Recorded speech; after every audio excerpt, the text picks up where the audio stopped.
संजीवनी विद्या के प्रभाव से बलवंत के हाथ पैर सही बना दिए। इतना बल, ऐसा शरीर बना दिया मानो वो राजा पहले रह चुका हो। बलवंत ने कहा, गुरुदेव तुमने मुझे तो सही बना दिया, लेकिन बलवंत के पास कोई सेना तो है नहीं। महेंद्र देव की सेना तो लड़ेगी जब उसका राज्य लेंगे तो। गोरखनाथ जी ने एक तालाब के किनारे बैठ करके बलवंत और गोरखनाथ जी ने हजारों पुतले बनाए मिट्टी के। नारद बाबा समझाते हैं, हे राजा जेवर सिंह, हजारों पुतले बनाए और गोरखनाथ जी ने अपनी विद्या से उन सबको जीवात्मा दी, जीवात्मा का प्रवेश किया, मिट्टी में जान डाल दी और अस्त्र शस्त्रों से उन्हें सजा दिया। ध्यान रखना,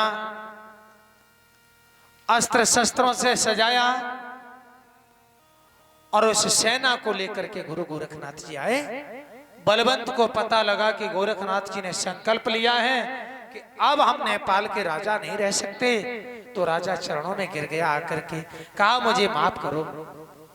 गोरखनाथ जी ने कहा, अब तो तुम केवल यदि बचना चाहते हो तो एक काम करो, बलवंत को अपना पुत्र स्वीकार कर लो तो तुम्हारा उद्धार है। अपना पुत्र स्वीकार करके इसे राजमुकुट पहना दो और तुम राजगद्दी से नीचे हो जाओ।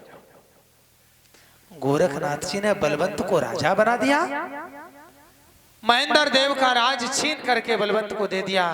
और ध्यान रखना भक्तों, गोरखनाथ जी की कृपा से बलवंत ने राज्य प्राप्त किया, तो बलवंत ने नेपाल में चलने वाली मुद्राओं पर श्री श्री गोरक्षनाथ लिखवाया। और अब गोरखनाथ जी के पद चिन्ह आज भी नेपाल की जो मुद्राएं हैं, नोट हैं, उन पे अंकित मिलता है उनका नाम एवं चरण पादुकाएं।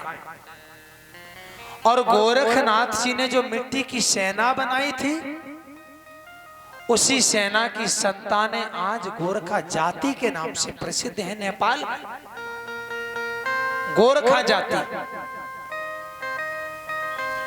और जिस स्थान पर गोरखनाथ जी ने मिट्टी की सेना बनाई थी, उस स्थान पर आज एक बहुत बड़ा शहर है, जिस स्थान को, जिस नगर को गोरखा जिला कहते हैं।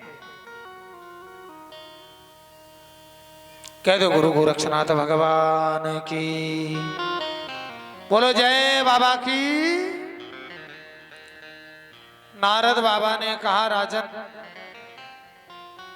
गोरखनाथ जी ने बड़े बड़े राजाओं को चेताया है, और सब सुख यदि राज्य सुख में होता तो बड़े बड़े राजा महात्मा